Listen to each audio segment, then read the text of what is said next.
evening, everybody. This is Mike Tedesco of Wrestleview.com.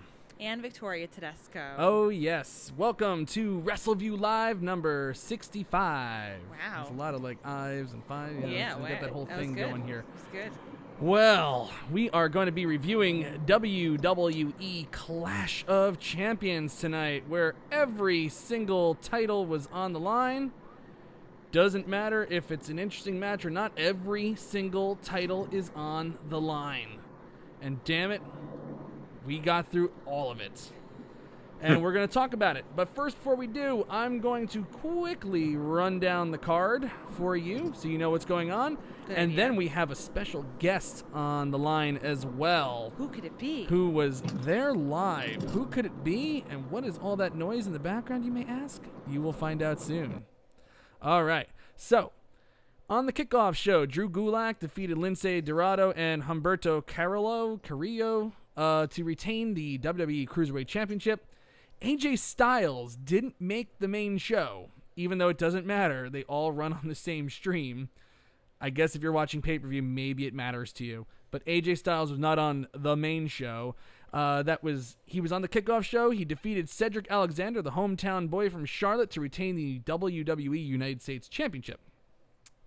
On the main show, kicking off the main show, Dolph Ziggler and Robert Roode defeated Seth Rollins and Braun Strowman to win the Raw Tag Team Championship. After a little miscommunication between Rollins and Strowman, they picked up the win. Second match, Bayley defeats Charlotte Flair to retain the SmackDown Women's Championship. And we'll talk about that. That was actually an interesting match to me. The Revival. Actually, both women's matches were very interesting to me. They were. They were the only good stuff on the show tonight. The Revival defeated the New Day by submission to win the SmackDown Tag Team Championship. So a Raw team is holding the SmackDown titles. We'll get into that as well. Nikki Cross and Alexa Bliss defeated Fire and Desire to retain the WWE Women's Tag Team Championship.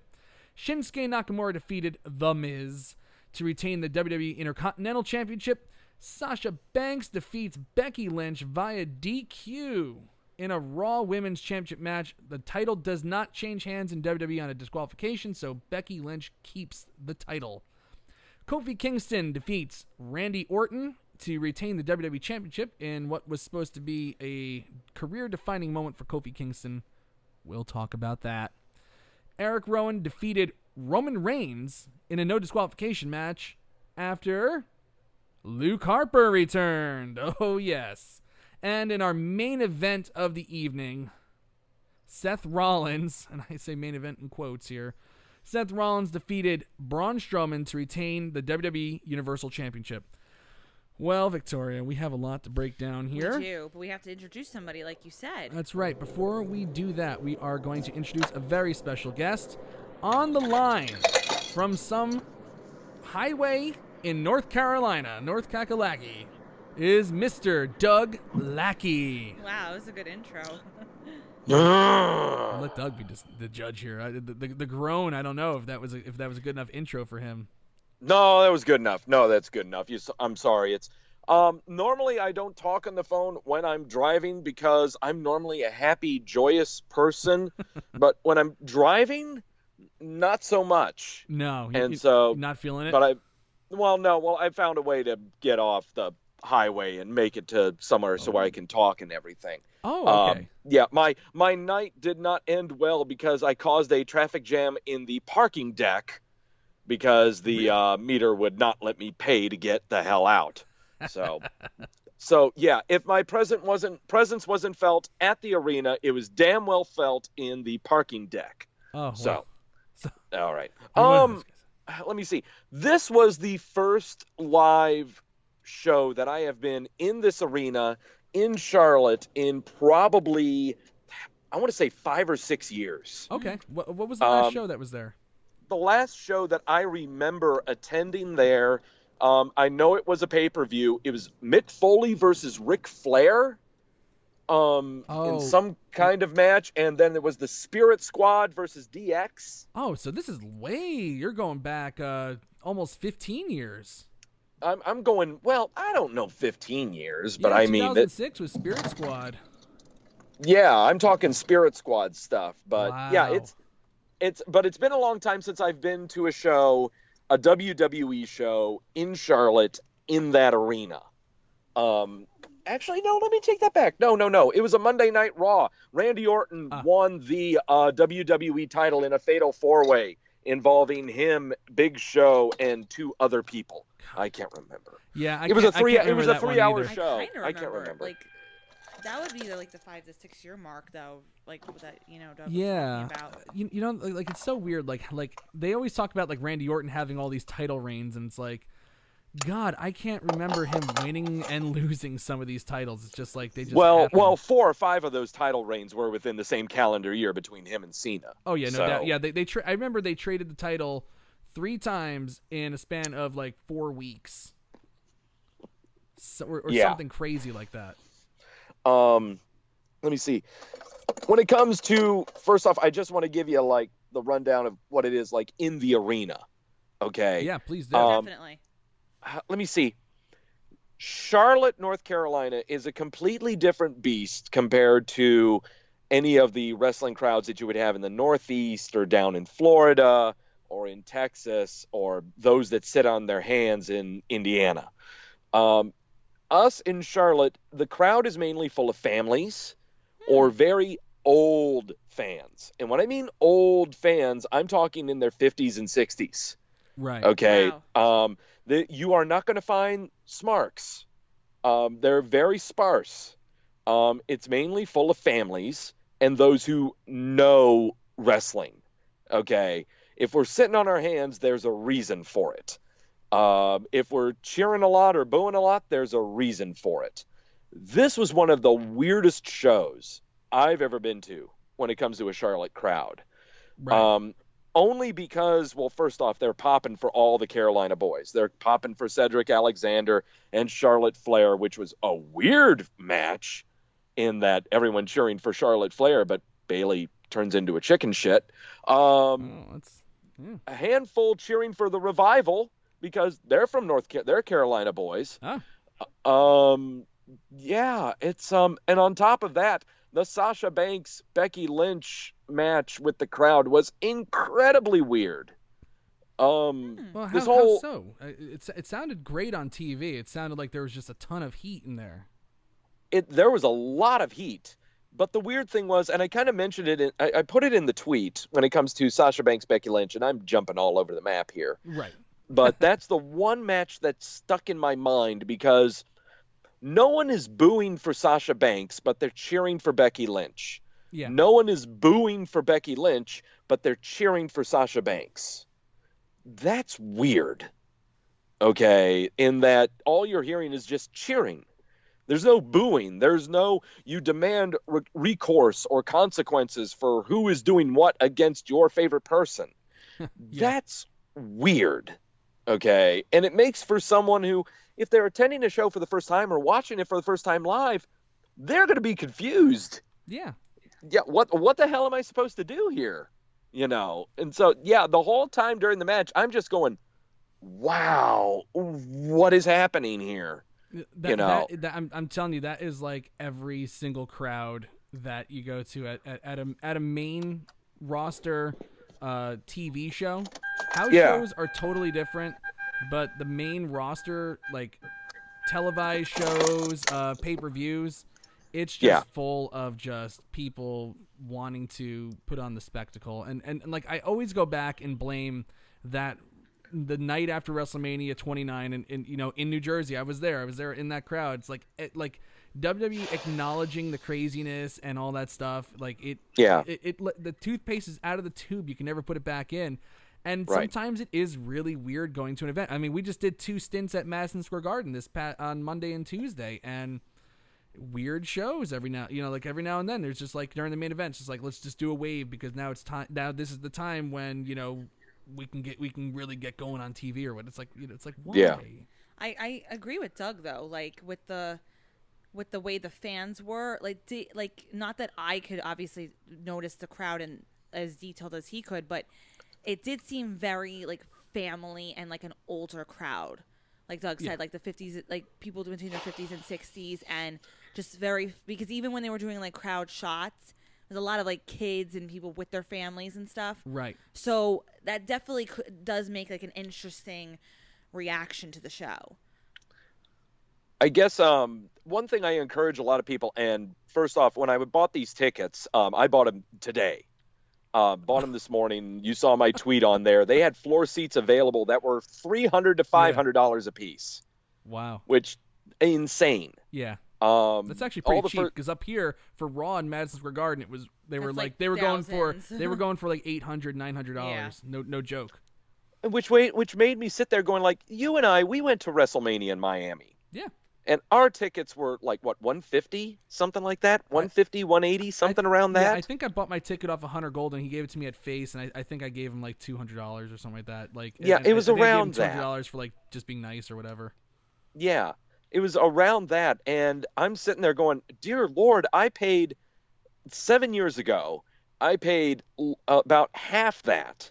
And these floor seats are going for that much just for a B pay-per-view. Right. Well, and that's the criticism. That's the criticism happening right now. I mean, they've got 2 shows coming up in San Francisco. They haven't played San Francisco in a couple years for at least for televised shows, and Raw and SmackDown they're having trouble selling them because they're putting the tickets too high, and it's you got to make that money back somehow. You cut down on the live events, you have to make the money back in another way, and that's but they know that people are willing to do it. Well, I will say is when you notice when everyone's talking about attendance at these shows, and they always keep showing these shots of the hard camera side and it always being tarped off. Well, those seats are not freed up until seats are sold throughout the rest of the arena. Yes. And so for the first week of ticket sales for this show, that area was tarped off. You couldn't buy tickets for that area. After the first week, I want to say about maybe a third of the floor seats were sold. A very good portion of the first levels facing the camera were sold. And so that freed up that side on the hard camera side. Yes. The only places of the arena that was tarped off was the second level on the hard camera side. I want to say the attendance for this show was maybe around 8,000, 9,000 is what I want to say. That's probably reasonable, yeah. I saw the picture from your seats. Look good. Yeah, so I mean there should be no criticism about, attendance going down. However, the prices of these tickets, they're astounding to me. My ticket was a little less than $50, which I'm shocked at what that was and the view that I got. But I stress this because when people go to WWE live events, there is no bad seat. And honestly, the cheap seats can be the most fun that you'll have because you'll be around the families. You'll be around, not the smarks. You'll be around regular people that have been watching the show on the regular, and you just have fun. You're not sitting there and trying to explain to people why things are happening. Everyone knows what's happening. When I mean knows, I mean they've been watching the shows and understand why things are happening. Right. But at the same time, you can also sit there and you point to people, dude, that guy hasn't moved. Xavier Woods has not moved in the past 5 minutes. Yeah. We were having a ball with the Becky Lynch Sasha Banks match. When Becky slugged the ref with the chair, and they're fighting their way through the crowd, and I just make it, the ref hasn't moved. He's still there. Look at him. And then they make their way back, and he rolls out of the ring. I'm going, oh, now he rolls out. Now he's moving. And then suddenly everyone comes out, and they say, oh, by disqualification because she struck a referee. And we're all yelling out, they've been doing this for 10 minutes. You finally figured it out? Mm-hmm. Yeah. But I mean, it's yelling out and having fun with everyone that you have fun like that. Exactly. About the illogical sense of it all. Right. Yeah, You're not being angry about it. You're not being cynical. You're just having fun. The closer you go, then that's when the people, that are just weird wrestling fans, that's where you start getting your Chris Benoit chants and stuff like that. Yeah. So it's better to stay back a little bit. It smells better, yeah. Too. Doug, one thing about the show, what really stood out to you that you think that really stood out to you that you hope to come across on TV when you see the show back?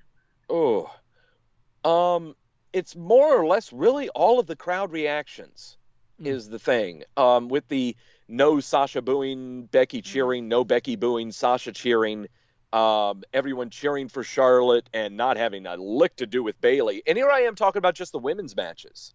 I haven't even mentioned a thing about the men's matches. Oh, yeah. I guess that's what's really striking to me is how the crowd reactions come across on television, especially with a crowd like this, to where people were cheering for Kofi. There were pockets that were cheering for Orton. Yeah, how did that match come across live? Because on TV, it sounded like it was quiet. To me, it was a big dud. How did that come across live? Because I'm really curious about that. Let me see. Live, people, when Kofi won, everyone that had been cheering Kofi and everything and had been engaged throughout the match, they cheered and everything. The problem was the match itself. People were expecting something along the lines of the last pay-per-view with the family being at ringside. People were expecting a lot more than just, let's face it, a regular match. They were expecting something way more. And the pre-video leading up to the match led everyone to think that this was going to be a really big deal. Yeah. But not it be a regular match. Okay, they expected some chicanery to be involved. They expected some foreign objects to be involved. They expected someone to run down to the ring. They expected something to happen with outside interference of some kind, whether it be Kofi's family or otherwise. People, it seemed, were expecting more, but it did not happen. And It seems, and I completely understand how this match is supposed to be, Kofi's comeuppance, and, this is a very legitimate win for him, but it doesn't feel like that. It really doesn't. Right. Yeah. I was going to make that point later on when we got into it, but I felt the same way. It was just like, he's held the title over 6 months now, or just about. He's approaching 6 months. Yeah. It's like, where's the signature moment? Where is where is just a good match that you can recall from it? There's really nothing there. It's been for the past 6 months just Kofi reminding us that he wanted at WrestleMania, and he's been at this for 11 years. Exactly. That's all it has been. Seriously, they needed to. I don't want to say they needed to have something, because that makes it sound like, what they did was wrong in my eyes. No, it's something very important needed to happen in this, alongside a MSG boom drop through a table. Okay, that moment on Raw was more important than what happened in this entire match.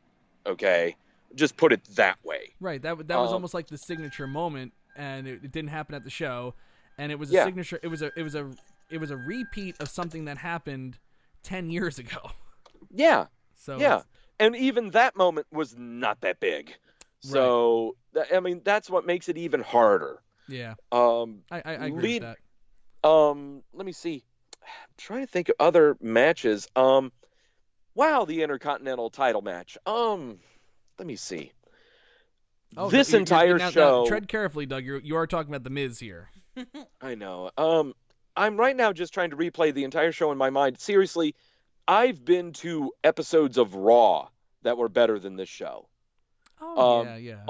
Only because if I'm able to sit there and predict openly, vocally, with everyone around me what is going to happen, and it happens, that's not good. Okay? If I'm able to predict when kickouts are going to be happening, when finishers are going to be happening, and it happens, that's not good. Right. Okay? You got to give me the unpredictable. You got to give me, the only thing that was unpredictable was Kofi going clean, and even that felt like a dud. Right. So you got to give me something to latch on to. Yes, Luke Harper showed back up. Yes, he helped out Eric Rowan. There was no mention of there being an Eric Rowan lookalike of any kind. That seemed to have happened 3 weeks ago, but I'll be damned if it was Luke Harper who was the lookalike. But damn it, no mention of that. That's the only surprise that we get. But even, again, I felt like that coming. Well, everyone else was surprised. This entire show was predictable. Yeah.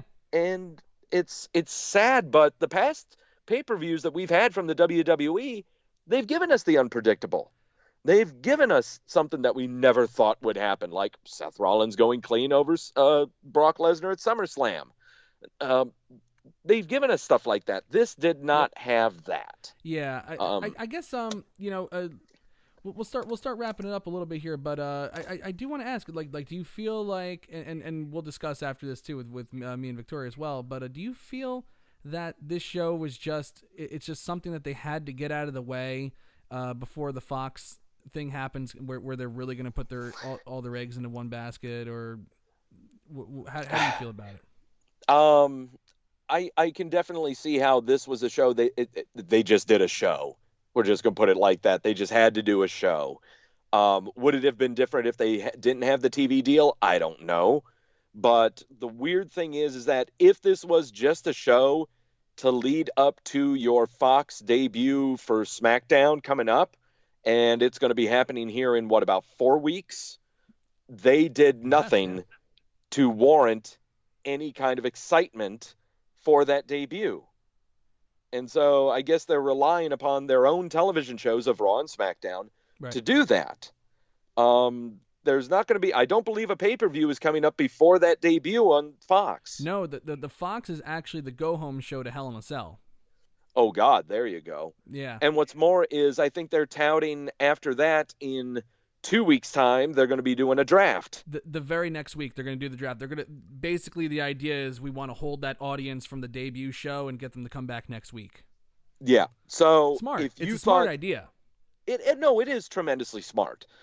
But if you are expecting big things to come out of Hell in a Cell and then leading up to the draft, oh boy, your neck is going to be broken. Your mind is going to explode. Yeah. Okay. Well, I mean, the only question really coming out of it is how are they going to handle the Fiend? That's my only question, because the Fiend shouldn't be losing, but I don't know if it's right for the Fiend to hold the title either. You know, it's a lot of questions.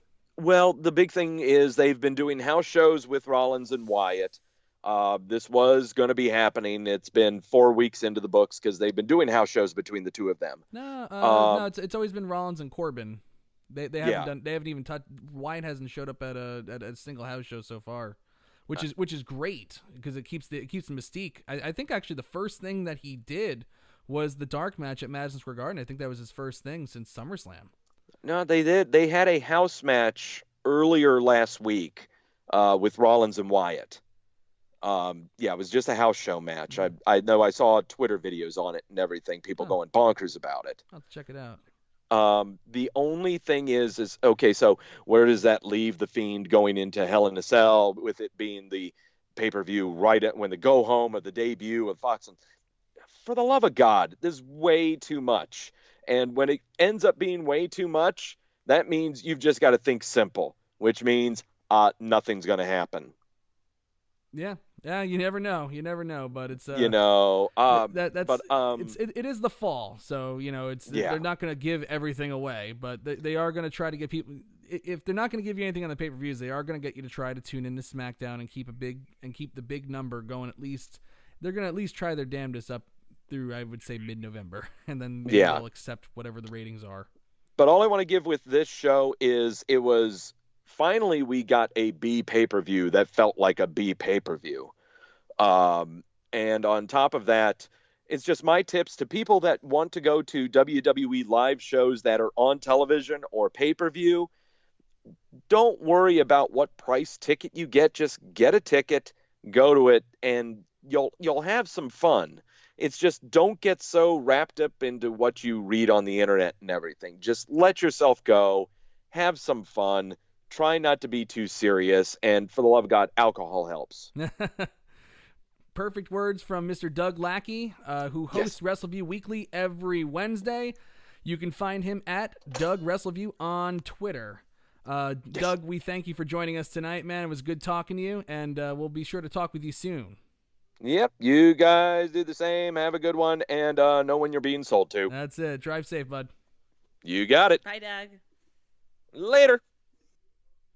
All right, that was Mr. Doug Lackey that we were just speaking with live at the show, so that was pretty exciting for him to be there, even though And he left us with some good advice. You know, when you go to these shows, you have to kind of put the analytical fan to the side. You know, it's really difficult. I know when me and Victoria go to a show, to just try not to overanalyze everything. But, like, you know, I thought we did a pretty good job on Monday Night Raw and I think SmackDown. we did a great job. I think that, you know, when you're in that environment, no matter, you know, Doug talked about it being a B show, but he still had fun at the end of the day. You know, when you're there and you're live and you're seeing it all and you're with a good group of people, which he seemed to be with, you find a way to have fun, you know, even if it's not your best selling show or the best show in the world. You do find a way. So if it's in your area, within your price rate, just go for it, you know. And like Doug said, don't really let the price you know, give you fear to not attend the show. Go, you know, get a cheap seat. You'll still have a great time. Yes, absolutely. Yeah, we can't stress that enough. Me and Victoria have been to a lot of WWE events in our time, and we, you know, no matter what, you know, we've been to everything from WrestleMania to Extreme Rules, and we've seen Money in the Bank cash-ins, we've seen Hell in a Cell to house shows, and we even had to sit through a segment with Kathy Lee and Hoda in Brooklyn, which is probably one of the worst segments I can ever imagine. But then later that night, The Rock came out. You know, it's like you just don't know what's going to happen at an event. Just go and enjoy yourself, no matter what's on, and you'll be happy to be a wrestling fan. When you're there, you'll be happy to be a wrestling fan if you can just chill out and stop, you know, analyzing things to death. Now, to try to contradict ourselves here, now we are going to get analytical. Now we are going to analyze the crap out of this show. So now we will ruin your dreams and your hopes. Exactly. Doug was kind of that person to, you know, like... You know, like my one overarching thought while I was watching the show, when like... It was a perfect time. It was the perfect length for a pay-per-view show. I would even like them to cut off a half hour and just make it a straight 3 hours. 3 hours, like they used to do. But like this was 3 hours and 28 minutes. It ended at 10:28 over here. Right. And, you know, it still felt a little too long, you know, for me, even though I just said that it was like the perfect length. Like, you know, just the matches. There was nothing that really grabbed me tonight other than the two women's matches. I think that's why too. I think that's probably why also if the show itself is not like, if there was like all this, and like Doug said, there wasn't a lot of like, you wanted more. You kind of wanted more out of things, and nothing really happened. Right. Like things just they just did things, but nothing really happened. But if things happened and they gave you a little bit more, you may feel like this was definitely the perfect amount of time. Yeah. I was almost wishing, though, that I was just like, that we, instead of like doing this, I wish that we were watching the roast of Alec Baldwin or something like that, which was on at the same time. I was like, you know, I'd rather watch that. All right. Before we get going, they said the audio was low on our end. I don't know. I'll try to fix that. Can you hear us better now? It says low. I don't know. How low are we talking? I don't know how low we're talking. Usually our volume's too loud. I feel like you just moved something to lower my volume. No, I was moving it up. Because I thought your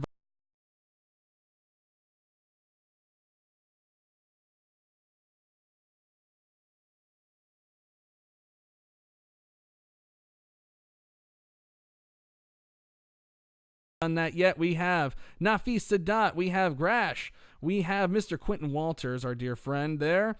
We have Daniel Scheel, or Daniel Scheel. Let's see. Just scrolling through. Oh my God, there's a ton of comments.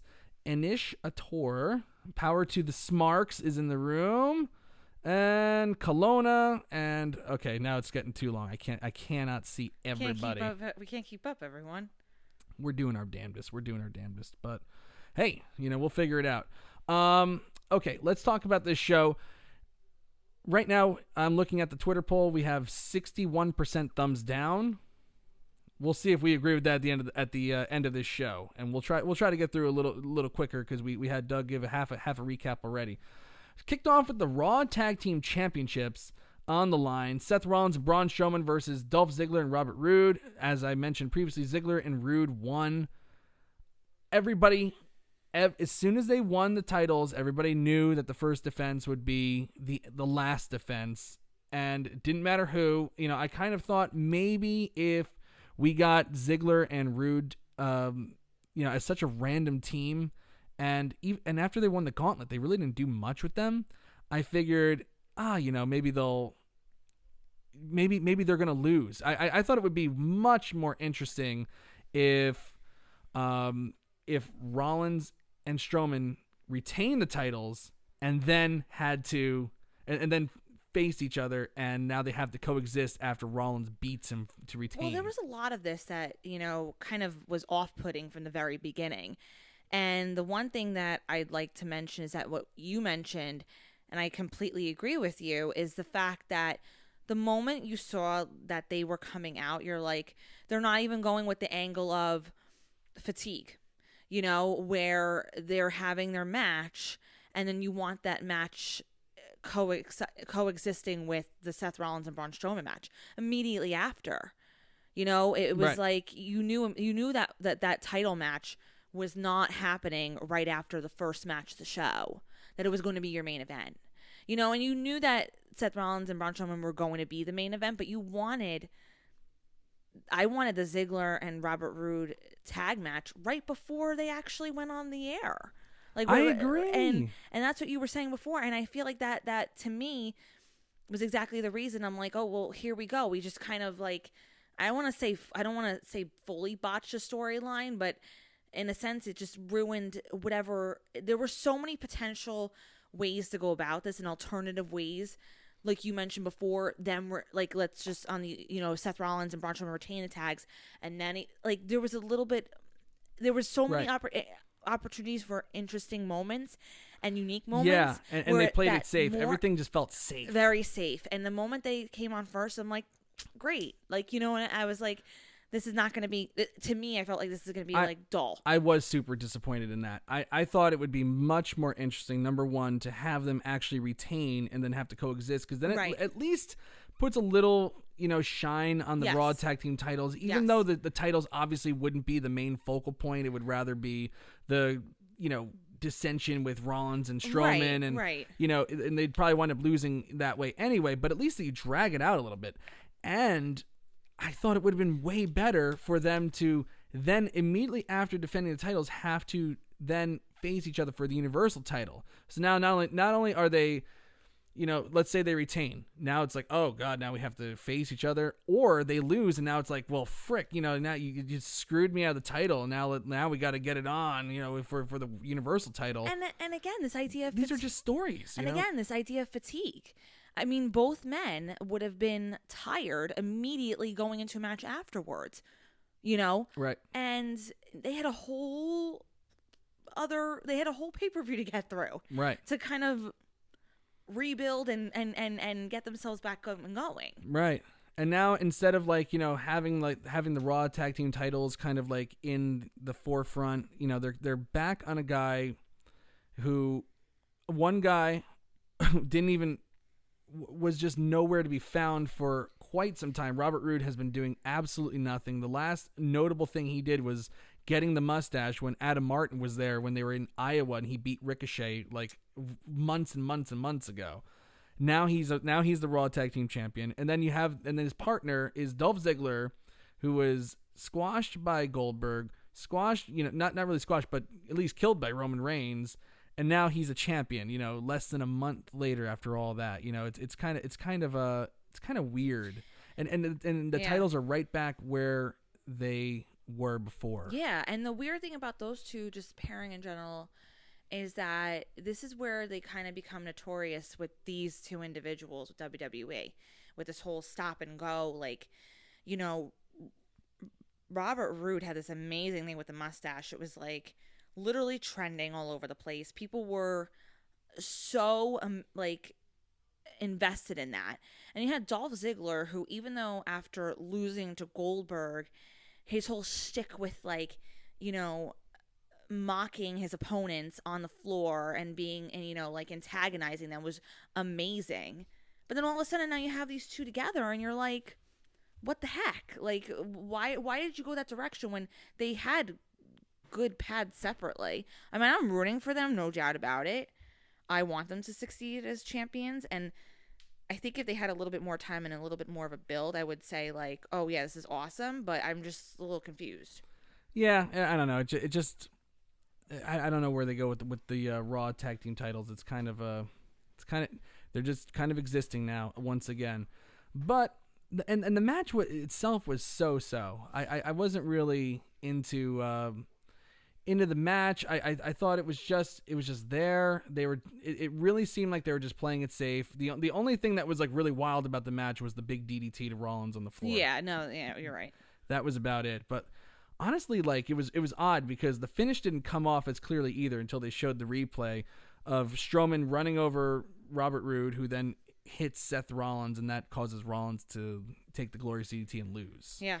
But other than that, it was just kind of a dud.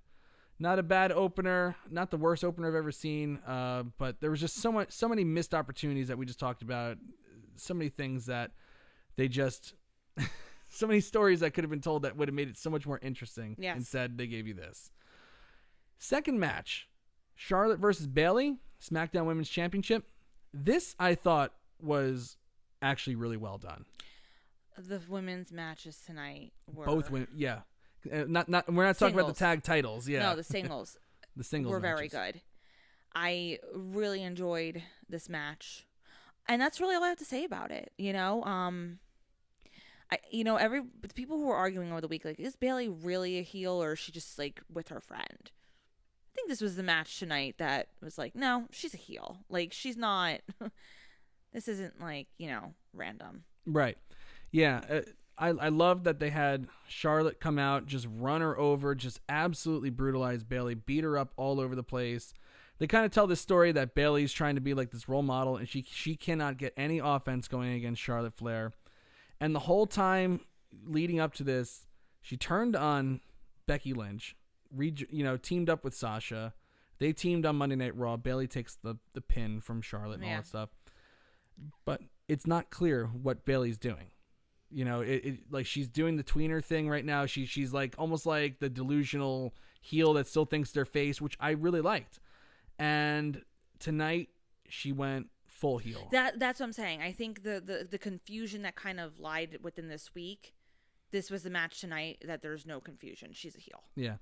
And it was like the perfect length. It didn't need to go too long. Charlotte just beat her up a lot, and then one slip on the banana peel. Bayley got almost no offense in whatsoever in this match until, I think she did like an inside cradle or something like that, until she pulled the turnbuckle pad off and pulled her face first into it and then retained the title that way. Yeah. That's the perfect way to do it. And then she grabs the title and runs away. Like, perfect. It was amazing. Now it's like so it wasn't like exactly a heel technique, it almost looked like the turnbuckle maybe got pulled off, and she pulled her into it and just picked up a quick win, got out of there. But it's the perfect way to kind of just send her into that next level, make sure she's firmly established as a heel. 100%. Which is exactly what she needed. I love that chicken shit heel finish. Me too. It's great. Me too. Absolutely. It's totally awesome. Good match overall. Yeah, it was successful, and it wasn't really a match. It was just Charlotte beating her up, and then she gets pulled into the exposed turnbuckle and loses. It's great. It's just not good to go for the title in your hometown. It just isn't. No, Yeah. never is. SmackDown Tag Team Championships, the Revival versus the New Day. Xavier Woods is back, but he's not really back. His knee is still busted, and the New Day, the Revival took advantage of that. There were some really crazy things that happened in this match. There was. I mean, Big E is always good for taking like a ridiculous bump. You never expect it from him, but like he's very good at that. Yeah, like I'm gonna show the GIF of this real quick. Of they pulled Woods off the apron, and then Wilder clotheslines. Like he took a straight flat back bump on the ground, almost hit his head on the stairs. It was crazy. It like his spear that he does off the apron to the floor, like I'm just waiting for him to blow his shoulder completely out doing that. He's a big dude. I don't know if he should be doing moves like this on a throwaway B pay-per-view. Right? I mean, like, well, that's the one thing about Big E. He's always doing stuff like that. It doesn't really matter. I find even like from what I've seen of clips of house shows, he's always putting everything into Yes. it. So that's just, I guess, the type of guy that he is. He always wants to make sure that you're talking about him and everything. Right. And I actually thoroughly enjoyed everybody in this match. I'm not going to say it was like my favorite match of the night, but overall, the structure of it and everything definitely caught my interest. I thought it was really good. And as I was watching it, I just kept in my head. I kept just kind of asking myself this question because I kind of knew the New Day was going to lose. Yeah. And I was thinking to myself, I go, New Day, one of the best tag teams ever. Yeah. Yeah. They can have a great match with any team. Any team. The only downfall to all this was, but this is what we've been saying about the Revival for a very long time. Revival can put on a great match. They can put on a great match. It's just like, where do you go from here at this point, though, with them? Because like when they were cutting like their little thing like when they were on the mic after they won the match, they just fall flat, like with their mic skills. And I feel like it would have been more effective if they just didn't say anything. I mean, maybe I guess you have to, because the New Day has been champions for so long and they have become such this amazing dynamic. But it's like, they're just such good technical wrestlers, and they really, for the most part, they put in a good match to anybody, just as the New Day does as well. But it's like, where do you go from here? Well, we'll see. There's a lot of interesting questions coming out of it, actually, because since the brand split happened, I believe that, well, I guess other than Becky Lynch, where she held the Raw and Smackdown titles, I believe they've got to be the only Raw stars to win a Smackdown title and vice versa. So what does that mean? Especially because they said that individuality is coming to the rosters, but I guess with the WWE draft, maybe that'll do something. I don't know. I guess. But there's some interesting questions coming out of it. So there's at least interesting questions. At least I'm at least curious about the Revival, which is more than I was a few months ago. Yeah, a curiosity, fine, but I'm just still kind of stuck on the idea of, they've proven themselves in the ring. It's just like, where do you go character-wise with them? Well, I hope it's not shaving their backs and the Usos laughing at them. Yeah, again. no. Well, the Usos won't be back for a while anyway, so. God, like the Usos are they're gone. They are gone. Well, hopefully they're on probation. I mean, hopefully he's getting help, and that's exactly what he needs right now. So I hope so, because he's a mess, and really there's no reason. It's like everything in his life seems to be going pretty good. You got your hot tag team. You got a great wife. You got a good life, and it's like, what's the hang up here? And, listen, people have issues. I know. All right, moving on. So at least, again, interested in the Revival for once. Women's tag team titles: Fire and Desire versus Nikki Cross and Alexa Bliss. I don't want Daniel to be upset with me. Daniel Shield? Yes. No, it was okay. It was just okay. There wasn't really much but to be honest with you, I wasn't expecting much from this match to begin with. I feel like there's still some sort of disconnect between the Nikki Cross Alexa Bliss matchup anyway. That's a great point. And the full Fire and Desire thing, I think they're ready for more. It's just like, who do you have them compete against? I just want to know who Mandy Rose is, and I want to know who Sonya Deville is. That they're just. You don't think they're defined? It's like Mandy Rose is very defined. She's supposed to be the not my taste, of course, but she's supposed to be the hot girl, and then you and then you have Sonya Deville. Who's like this MMA fighter, but like nothing's established with them. They're just kind of generic to me. So you're not finding anything like exactly. So you feel like their characters are defined, but you're not finding them. No, I don't. I actually don't feel it. I feel like they're just generic. I feel like it's like you went on WWE 2K19, created a wrestler from a generic template, and now we're starting our universe campaign. See, I think they're better together. Oh yeah, they're better together than they would be apart. But I think they're ready for more, though. I do. I really enjoy them. So I would like to see, I don't know. I feel like I followed Mandy Rose's career just because she was on Top Enough. Well. And Sonya Deville. Yes. So, yes. like from that season. So I'm like. We remember when. I just have so much.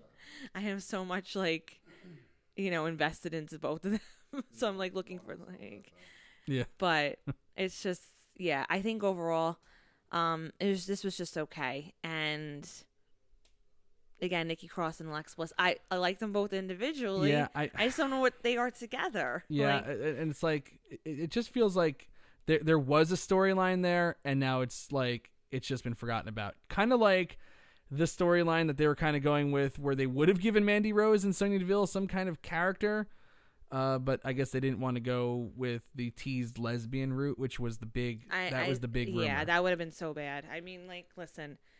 Not my taste again. I would have watched it. Well, it's just uncomfortable, I mean, Sonya's in a very committed relationship, so. Oh, yeah, because, committed relationships really mean so much to wrestling character storylines. I'm not talking about that. I'm just saying, it's like if they wanted to, they could storyline Miz and Maurice getting divorced and put him with somebody else. It's like they don't care as long as it's. Will you stop telling me that they don't care about these things? They don't. Like I feel like we're going back to that thing where you think it's like the Miz is like being held back because he has a kid on the way. Shut your mouth. Shut your mouth. Because we were going to talk about that. Well, better. What better time That's than what the I'm present? saying. Let's talk about the Intercontinental title match with The Miz. Oh my gosh. Versus Shinsuke Nakamura. I'm just going to say this because you and Vin's here, my brother, and I think the both of what you said is a good combination of what's going on with The Miz right now, okay? So obviously, and I'm not disagreeing with the both of you. I agree that The Miz should be a heel. He's a born heel. Yes. Finally. He's a lot more. But I've been saying that. I'm just saying. But what I'm saying is that, like, Vin mentioned tonight, he's like, they're not going to invest a whole lot into him as a face, like they didn't do the last time, right? So what I'm saying is this kind of like that mix in between of giving him his break and allowing him, like, as a face right now without actually giving him a break. The way this character is going with him right now, he's going to need a 6-month break so everybody can forget about what happened. Kind of do like the Sasha route, where you just kind of go away and you come back and it's like, well, I've kind of forgotten about your shitty tag team with Bayley, so I can get behind you again. But people don't hate The Miz though. People actually hated Sasha.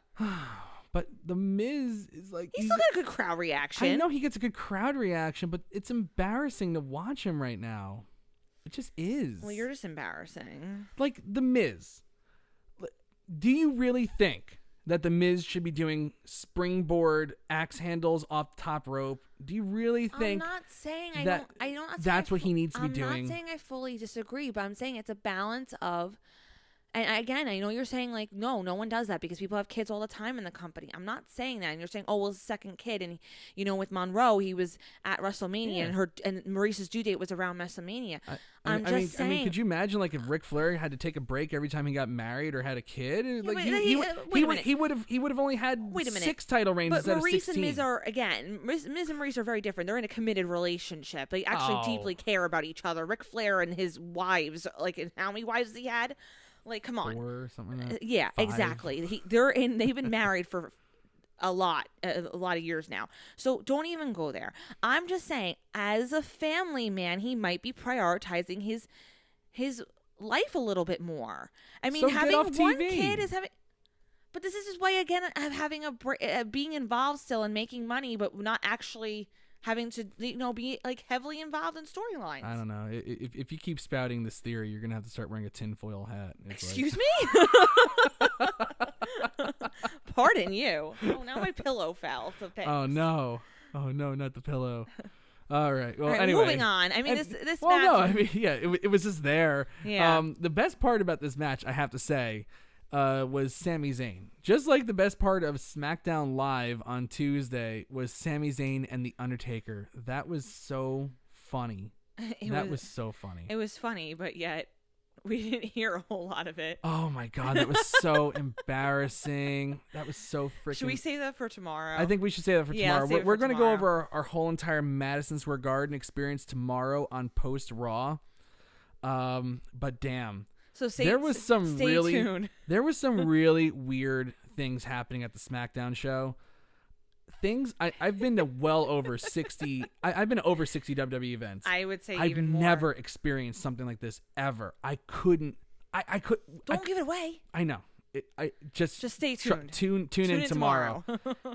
If you want to know just how low and pathetic life can go, if you really do. Oh my God! I hope that guy tunes in too. That's there's no way he watches the show. No, he's not even a wrestling fan. He's a freaking loser. He wasn't a real fan. He was not a real fan. Anyway, so Sami Zayn was great in this. He was. Although I have to admit, I was a little scared when he started doing commentary during the match. Okay. And I got flashbacks to when they were doing Bobby Lashley and Lio Rush, when Lio would incessantly talk during his matches, and they finally cooled off on that after like 3 weeks. I was like, oh Christ, don't make this like Sammy's thing with Shinsuke. But luckily it was like only for like the first minute of the match, and then he was quiet pretty much after that. Yeah, no, very true. Miz took the loss on a Kinshasa after a Sami Zayn distraction. Typical basic finish for establishing, hey, I have a new manager. Look what he can do. He can distract people. It's like, I've never seen that in wrestling before. Like, again, like everything was safe tonight. Everything was the safe, typical wrestling finish. And Doug said it was predictable. He was extremely predictable. He was very much right about that. It was you can call almost everything. And to the individuals who analyze it more, like yourself, who you can predict things because you just have a lot of more knowledge and maybe like majority of the fans.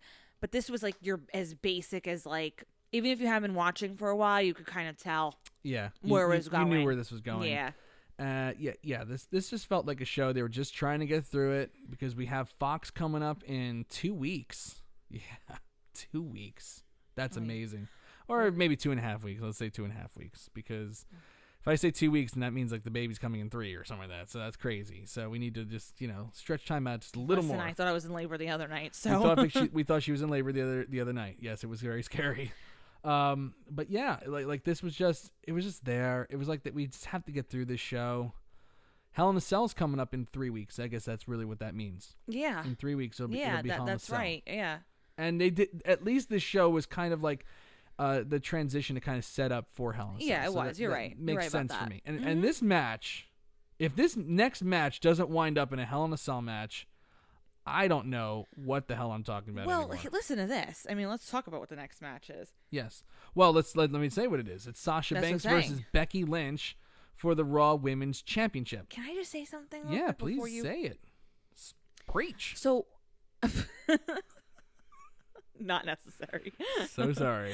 Yeah, please apologize for that. Okay. Ooh.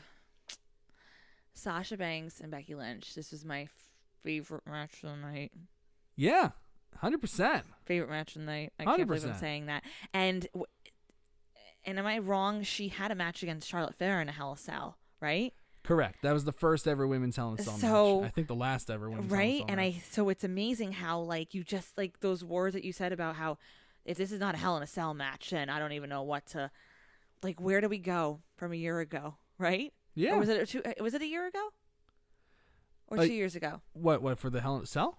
Yeah, the one that Sasha and Charlotte had. No, I think that was 2017. I think it's the So it's 2 years ago. Or was it 2016? I think it was actually 2016. Okay, I don't remember, but what I'm saying is like, look how far we've come in just a short amount of time. Where we, like I said, we're not the biggest like Sasha Banks fans by any means, but what happened tonight during that match? Wow. That was really good. It had a nice build, and the moveset and everything, just overall, they had the crowd. And I know Doug said it was very confusing, the crowd, because it was very much like you cheered. I thought for sure, just based off of like the past history of WWE crowds, like when someone comes in like Sasha Banks, now. She comes in as a legit heel because people were really kind of pissed, about the whole walking out thing, and whatever it is, whether the stories were embellished or whatever they were. The bottom line is there was smoke to that fire, so it's not a completely BS wrestling media story. There was something there. She absolutely was frustrated, left for a little bit, had to collect herself and make the comeback. So people were pissed, when she came back. I thought, just off the way that they've been building her up for these last few weeks, where she's kind of been like an actually really strong heel, I thought for sure she was getting cheered. I thought it was going to be 95% people cheering Sasha Banks and that 5% sort of cheering for Becky Lynch and actually wanting to cheer for Sasha Banks. And instead, I underestimated the star power of Becky Lynch in this one. Oh, absolutely. I mean, I really underestimated it because she is, like they say, face of the company. They always use words like that to describe her, and Roman Reigns, as faces of the company. She is the face of this company now. She cuts money promos. The promo that really put this whole entire feud over for me was the promo that she did. How do I explain it? It was basically after they announced the engagement and then Rollins and Lynch took the week off. I think it was like the week after SummerSlam. Oh, yeah, after their Hawaii trip or whatever. She had a pre-tape promo on Raw that was so fire, so friggin' awesome. It put this match over as this is the must-see match on Clash of Champions. This is the match. And this is my main event. And it really was. And it was. This actually the crowd felt it. Been. Yeah, it absolutely should have been. The crowd felt it. They acted like it. The video package was amazing. Everything about this from top to bottom. I don't give a I don't care that it was a shit finish. I don't care that it ended in a DQ. I don't care that they didn't do 15,000 moves and build up all the suspense. I thought the heat was there. The crowd was there. Sasha Banks' reactions were she didn't overdo anything. Becky didn't overdo anything. It was just perfect. It really looked like they hated each other and they just wanted to kill each other. And that's. I mean, I just want to say real quick. They invested me in the story. Yes, I want to say real quick though. I didn't think of this ending as a bad DQ. I felt like it was a very appropriate one. Again, if it's done the right way, it's effective. And this was definitely an effective DQ. Because it was a little bit confusing with, like, with Becky Lynch hitting the ref and then I'm not realizing it for, like, moments of time and whatever, and nobody being there. And then anytime you have stars going into the crowd and, like, it was just really, really good. And I just can't believe the words are coming out of my mouth right now. I can't. Yeah. I can't. Because you tell me, like, a month ago that my favorite match on a pay-per-view was going to be the Sasha Banks, and one where Sasha Banks was in it, I would be like, really? I know. But this is what happens, though, when you allow yourself to be open. Yep. You can't. And we did say when she returned, we said that we would give it a chance, and you know what? I'm glad I did, because it's actually really working out very nicely. I'm not sitting here hating her. Like, I'm like, whatever. Again, I don't like her as an individual, but whatever she's doing in the ring right now and is working for me. And it's only getting better. Absolutely. And I can't believe I'm saying that. No. Again. And it was a great brawl. And honestly, like, this set up, a Hell in a Cell match perfectly. Something, no rules. You can't escape through the crowd. You can't run away. Perfect. Like the only thing that was really missing was, like, I thought they should have done, like, a Bayley run-in.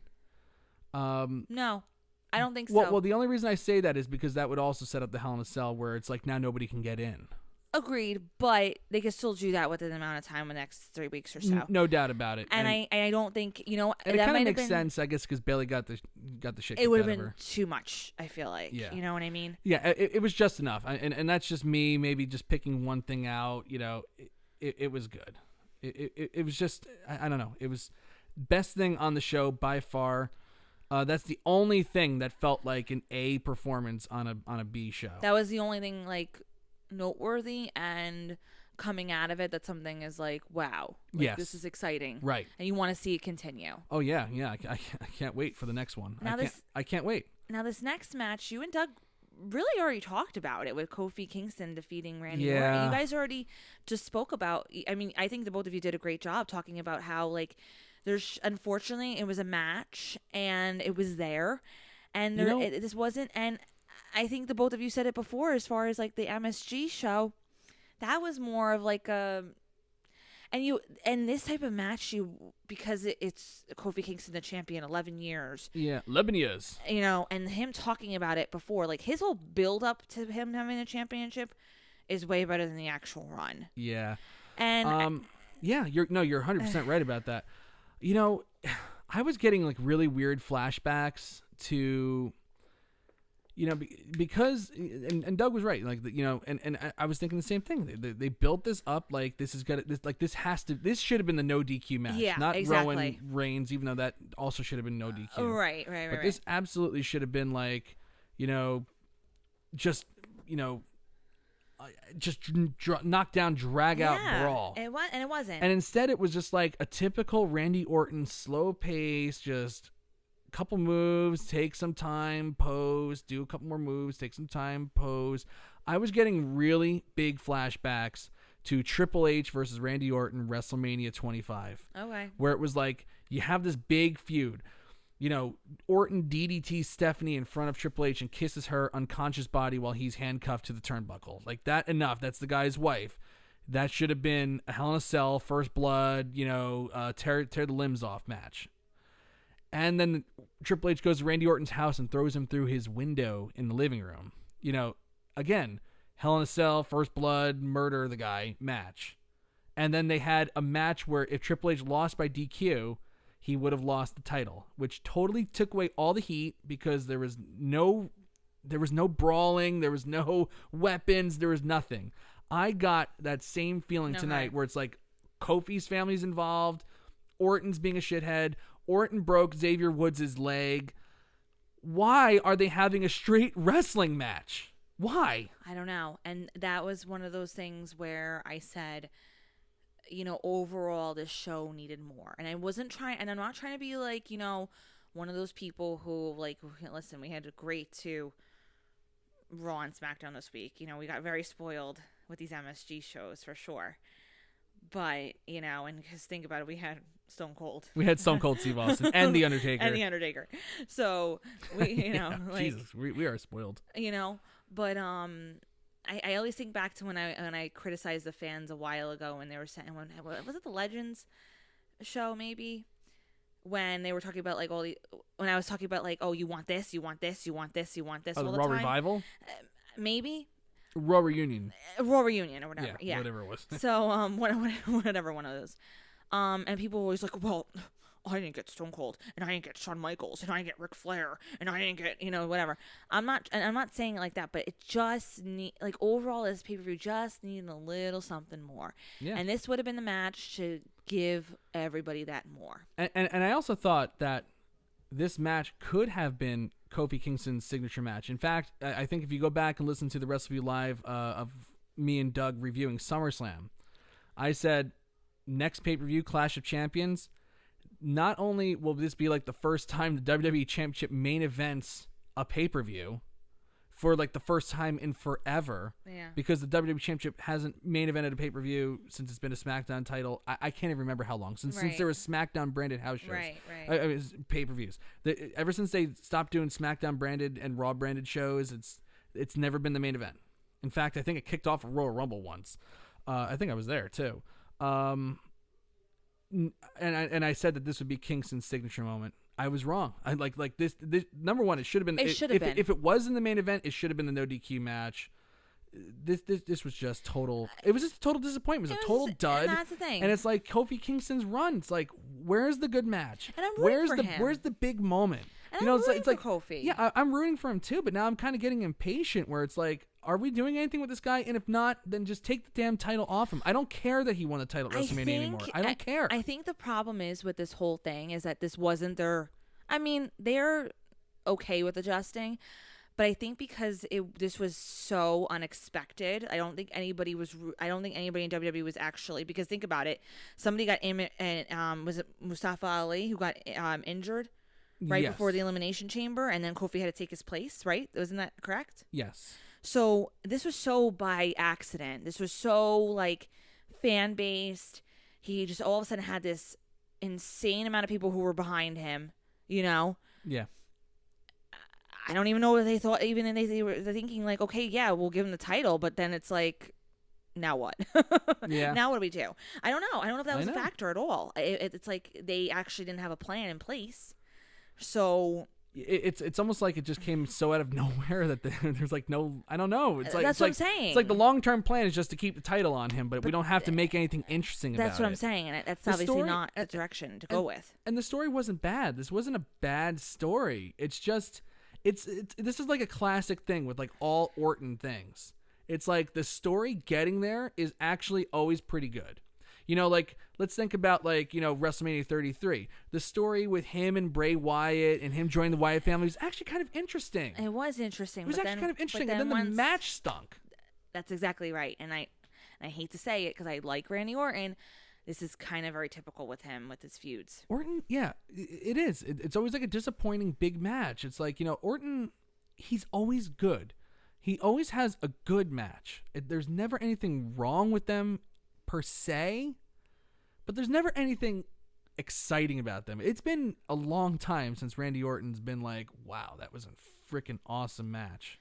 Yeah. You know, it really has, because it's just kind of like he's just fallen into, like, you know, his thing, and he has his match style, and that's all he's going to do. And I don't think he. I don't. Which is fine. It works for him. He still draws. He still makes money. It is what it is. Yeah. But it's not title match worthy anymore, I guess. You know, it's like maybe it's time to start. He's the legend now. It's time to like just kind of like move him to the back burner. All right. Okay. What's the next match after this? Eric Rowan defeating Roman Reigns. Okay. In a no QQ match. Yes.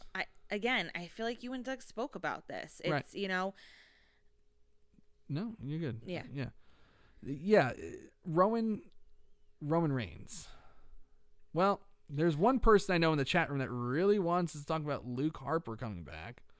That was cool, I guess. It's like I didn't really care. You know, yeah. I mean, it's like I'll talk about it, but I'm just saying, me personally, I don't know. Yeah, it was. I don't know. I mean, this whole thing was there. To me, it's like Eric Rowan. Like the whole thing came out of nowhere. Like this has been like a really weird story progression. It actually started off really interesting, and then it got stupid as they were trying to stretch this thing out. Okay, let's bring out the fat guy with the red beard. Now we're going to. I'm gonna ask 2 weeks in a row for Roman Reigns to apologize to me, and it's like, and then Daniel Bryan had nothing to do with this. I thought that the whole thing was going to culminate in Daniel Bryan being revealed, and now it's Eric Rowan, who's significantly less interesting than Daniel Bryan. Man, it's such a weird story. I'm just not digging it. You know, I'm glad to see Luke Harper back. I think he's a really great hand. I think he's a good dude. I think he truly has been, of all the people on the roster that people claim are underutilized, he is totally underutilized. 100%. But that's why I find it interesting. And I'm glad he's back too, because he really screwed himself sending out that tweet. Oh, I know. And Big I mean, time. there was almost I remember time. when we were watching AEW, we're like, is Luke Harper going to come out? Right? Yeah, I know. And It's like they bring every other WWE guy back. But the only thing is, though, like, I like him, I do, but I don't really care that he's back, like, because I feel, and again, maybe I'm just being a pessimistic person here, but I just feel like they're not going to do anything. So it's like, how much more can you team up with Eric Rowan? Yeah. Eric Rowan needs him. Luke Harper doesn't need Eric Rowan.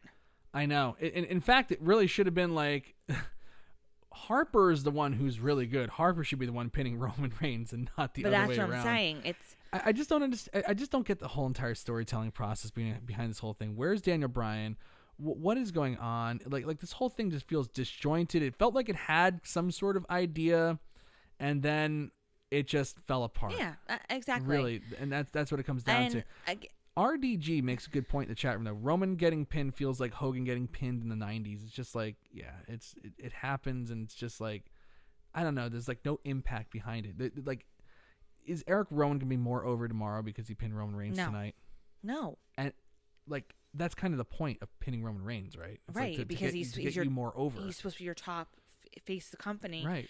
you pin him, you're supposed to get credibility from that. Right, but it's just a big nothing. And again, burger. that's what I'm saying. I don't know necessarily like Luke Harper coming out in this particular setting is even necessary, only because he doesn't need Eric Rowan. Eric Rowan needs him. But why are you going to hold somebody else back because they need that individual? Yeah. And think about it too. The Wyatt family is not even a thing anymore. So why are these two even? Well, they were the Bludgeon Brothers. Remember that, but again, it's like no one really cared about that either. Yeah, I mean, the last time I saw the Bludgeon Brothers was when Rowan tore his bicep at that SummerSlam that we went to, the last SummerSlam, and then they lost the titles to the New Day. Yes. In that it was a really good match, even though Rowan had just torn his bicep. They actually had a great match, but that was the last Bludgeon Brothers match that there ever was.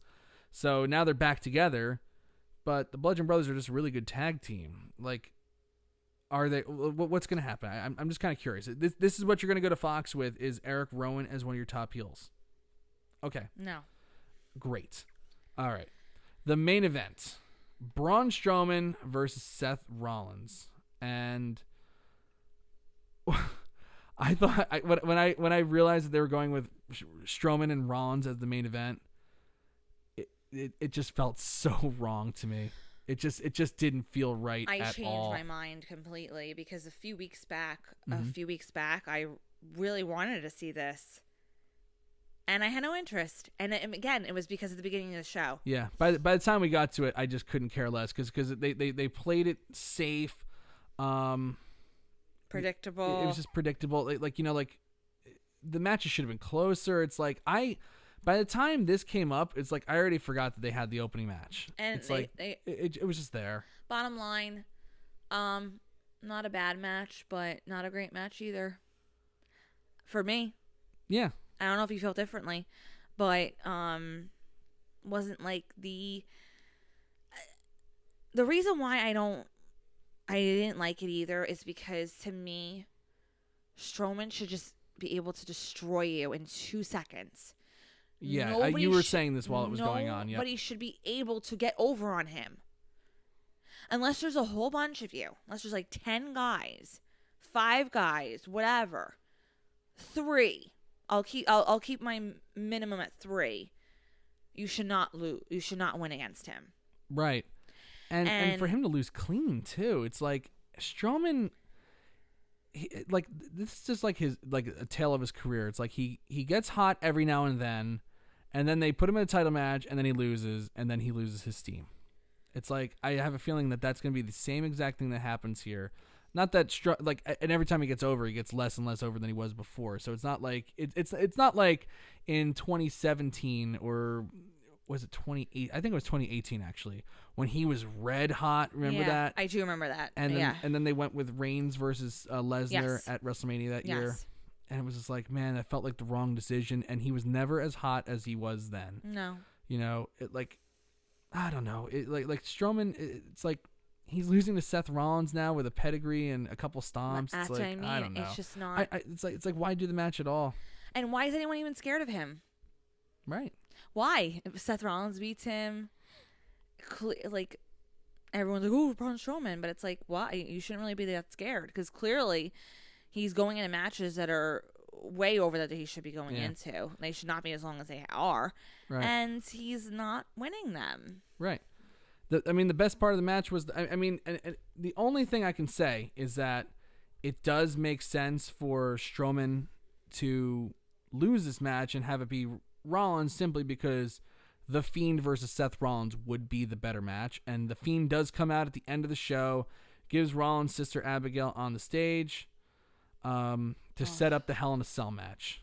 Or we don't know it's going to be a Hell in a Cell match, but it's definitely going to be a title match at Hell in a Cell. Mm-hmm. Whether it's in the cell or not remains to be seen, but they are going to have a title match. It should be in the cell. It should be in the cell. Because you should cage a fiend. Yeah, good luck.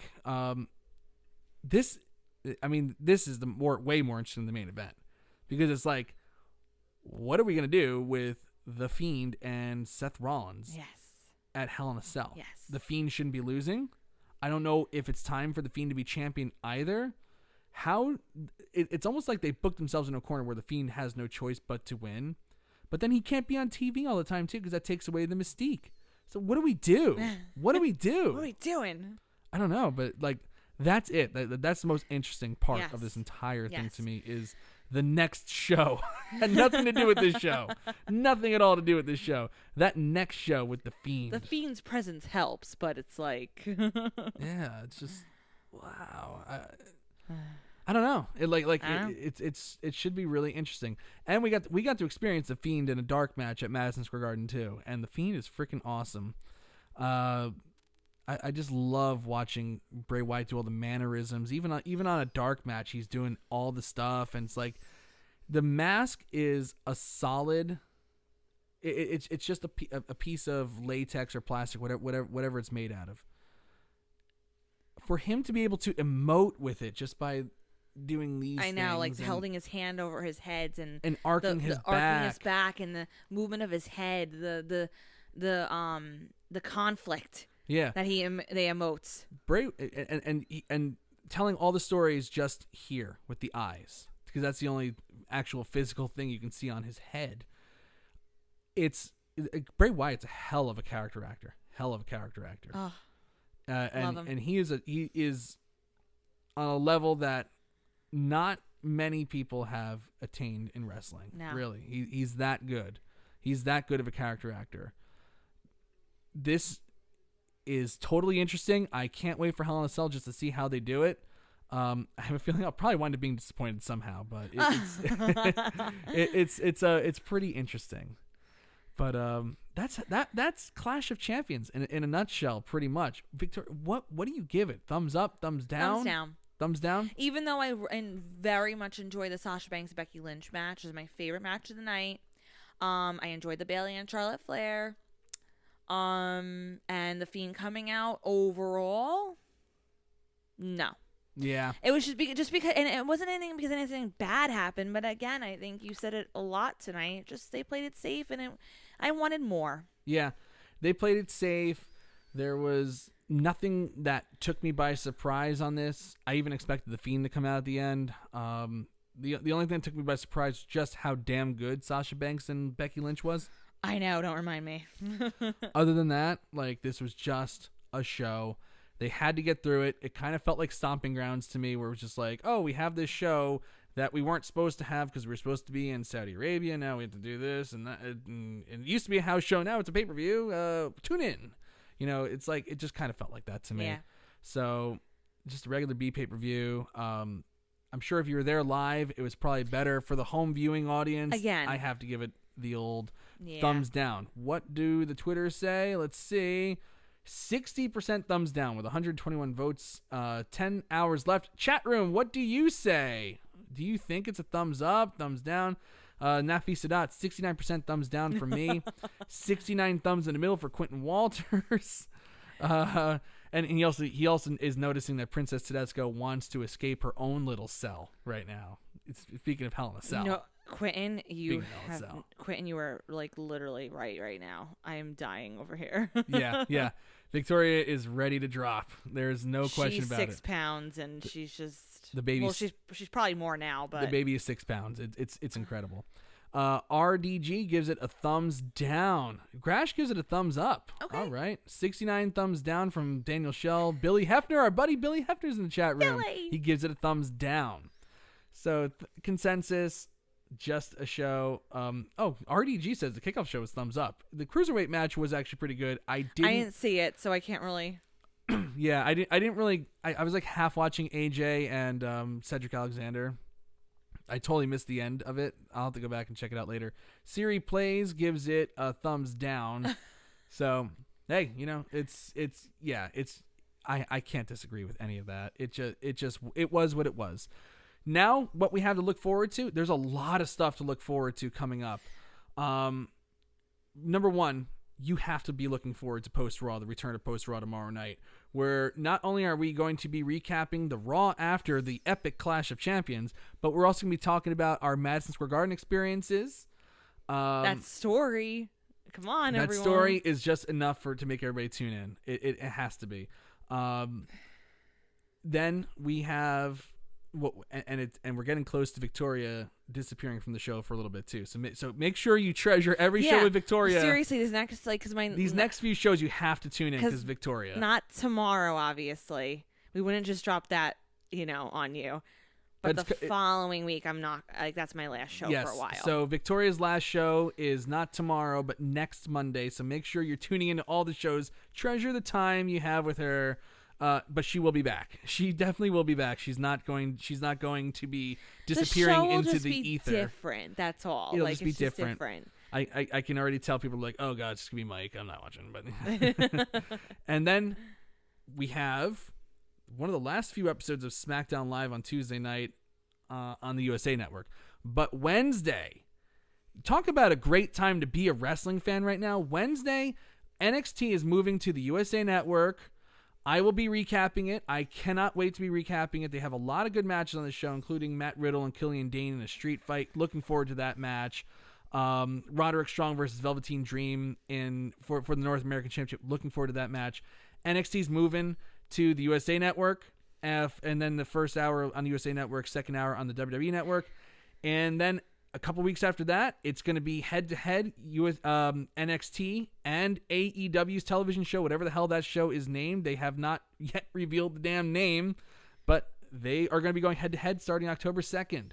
October 4th, debut of SmackDown on Friday night. WWE kicks off its 5-year, $1 billion deal with Fox. Very cool. Hell in a Cell. NXT is going to be doing takeovers separately from WWE pay-per-views. I mean, this is an unbelievable time to be a wrestling fan. Unbelievable time. There's so many options. You don't have to pick and choose and be on a side. You can watch it all and enjoy it, or not watch any of it and be miserable. Like, it's just enjoy. Enjoy this time because it doesn't come around all that often. I'm excited. I'm pumped. And I have a baby on the way. Okay. So wow. This is great. Okay. Before she gives birth. Yes. What, I thought you had more to say. I was like, I was like, calm down. I know. Well, anyway, on that note, now that I'm starting to sweat from all the excitement, we are going to tune off. We're going to tune out right now, and we'll be back for Post Raw tomorrow night. I'm Mike Tedesco, the editor-in-chief of Wrestleview.com. And I'm Victoria Tedesco. Have a great night, everybody.